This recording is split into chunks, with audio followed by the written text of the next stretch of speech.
Hey, all, it is actually Wednesday the 2nd. I recorded one yesterday, and you're going to get it here in just a second, and never sent it out. So here it comes. Update from yesterday. There's not a lot of news this morning, but there's some stuff that would probably be helpful to get to you from yesterday. So here it rolls. Hey, all, it is Tuesday, June 1st, and I hope you had a great weekend with family. Hope you enjoyed the Memorial Day holiday and had some time to really think about those who did sacrifice everything, and not just those, but those who came back from some of those really devastating experiences and have to carry that around with them. I think that those are others we need to remember. I know that they've got Veterans Day, and some people gave a lot for us to have what we have, regardless of the causes, regardless of what you think on the politics that push those causes. Doesn't change the fact there's people out there that laid their lives down and put their lives on the line. So thank you all those who've done that. Going into today's market, CoreLogic talked a lot about property values, and they had their forecasts out there, and basically they've been off on these forecasts. They were expecting single-digit growth in the housing market on annual basis, and what we're looking at, we're seeing, our year-over-year, prices are rising as much as 13%. Home prices last month, April alone, 2.1%. I remember early on when I first got married, I'm looking at buying a house. The understanding that I had to consider was, the average house was going up by 2% per year. We saw 2.1 last month. If you look into sort of the highest, I guess the metros that have the highest growth, or at least the top metros when it comes to the percentage of increase in price, I can't say value. Value is a little bit hard to say, but home price.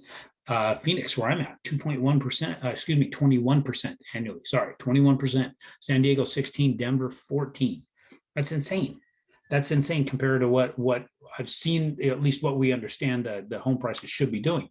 One of the big causes that CoreLogic hits on is the baby boomer generation. Older people stay in their homes longer. They're saying that the average right now is 13 years of them being in their homes. Why? Because they're comfortable, right? Them having to sell the home that they're comfortable in to potentially have to buy something smaller because of what's going on in the market right now. If you're trying to find a newer home, you may have to move further out. Not what people want to do. They're going to put more into trying fixing it up. But then again, materials are short, right? So we're running into that problem. Home builders can't build because the cost of goods are going up. All of these things are driving housing up higher. Now, is there going to be some sort of catalyst that brings it down? Something that's unseen, because we didn't see what was going to happen in 2008, even though some did. The majority of people didn't see it. So there's got to be something out there we're not seeing right now. So we're just going to have to stay vigilant and keep our eyes open and keep our mind focused. So outside of that today, I wanted to share this with you. I don't know if you guys have seen this, and I'm going to try and kill the audio here, but this was Napoleon Hill's Laws of Success. Now, this was, I don't know when this was put out there. It's been a long time, probably 40s or 50s maybe, that when you record this, maybe a little bit later. But, you've got W. Clement Stone, who opens this up here, and then he introduces Napoleon Hill, and then Napoleon Hill gets into the seven, I think he said 17 principles of success. My mind, I apologize. You watch it and see for yourself. But I encourage you to look this up. Watch this. When you get 4 minutes and 50 seconds in, really pay attention to all of it. Really pay attention to this. Anybody who knows Napoleon Hill, and I subscribe to Napoleon Hill heavily. I talk about him all the time. Think and Grow Rich was the main book that he's talking about here. The book that I think that is just even more intriguing was Outwitting the Devil, and another one of his works, but it wasn't published until 2011.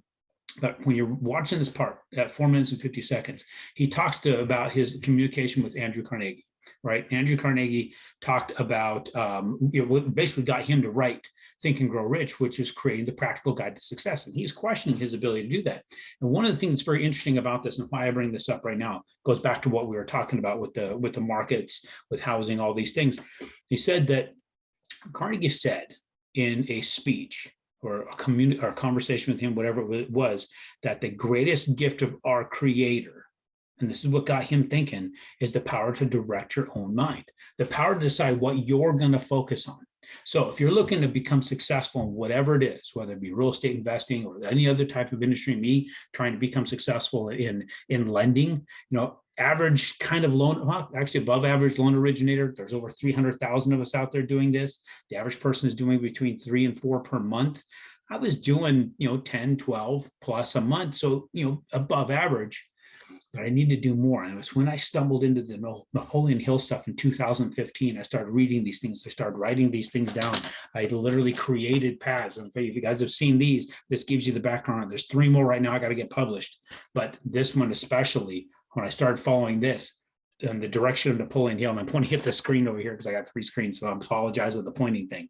When I started focusing on that and understanding it better, did it change things? Now, 100 plus transactions a month. Way different when I was able to focus. So why do I talk about this?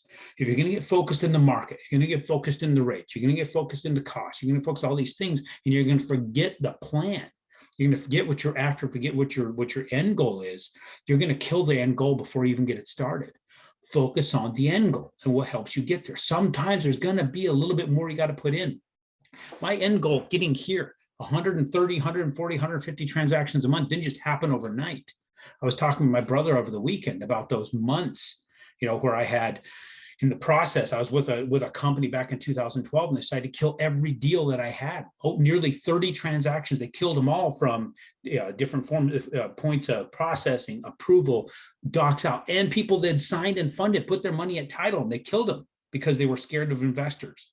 What did I have to do? I had to take all those deals, find somebody else in that state to give that deal to that was done. And I played communication because they didn't call them. Those guys didn't give a crap. They just want to get paid. I did all the work. 3 months went by. I closed every single one of those transactions. I got paid nothing for those months. And I put in all the work twice on those deals, playing the middleman, handling all the paperwork and everything. So just so you know, it's not easy to get there. There's a price you have to pay. Sometimes it has to do with a rate. Sometimes it has to do with a cost. Sometimes you have to pay a point. Understand that is the barrier to entry. You need to focus yourself, decide where you want to go, and go from there. If circumstances was going to make you successful, then you're not going to become successful. You've got to focus on your success and create it for yourself. I appreciate you guys. I'm always here. You need something, you want to reach out to us. Let's plan some time to talk. We want to talk you through your business. And I just appreciate you continue to subscribe, continue to share, continue to like. And I actually got one the other day of somebody not liking it. So thank you. Thank you. It means I'm touching something. I'm saying something that's making somebody think and maybe not like what I'm saying. Anyway, called somebody out that day. So if I called you out and you didn't like it, thank you. I appreciate you saying so, because that means I'm saying some things that are making sense. Appreciate you guys.